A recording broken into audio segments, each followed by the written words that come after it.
రైతులు తమ పొలాల్లో జీలుగు విత్తనాలు నాటడం వల్ల అధిక లాభాలు వస్తాయని, నత్రజని శాతం భూమిలో పెరుగుతుందని మనుగూరు ఏడీఏ తాతారావు తెలియజేశారు. ఆయన బుధవారం భద్రాద్రి కొత్తగూడెం జిల్లా పినపాక మండలం రైతు వేదిక వద్ద ఆయన రైతులకు సూచనలు, సలహాలు చేశారు.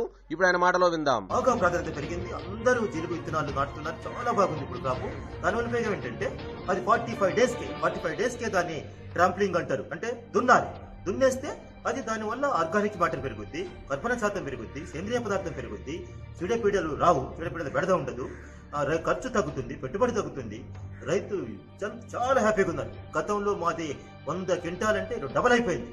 ఈ జీలుగు విత్తనాలు తప్పనిసరిగా నాటండి. జీలుగు, పిల్లి పెసర, జనుము, ఇంకా ఎన్ని పప్పు ధాన్యాలు, ఏ పప్పు ధాన్యమైనా పర్లేదు, అన్ని దయచేసి పచ్చి రొట్టె విత్తనాలు లేకుండా మీరు వ్యవసాయం చేయకూడదు.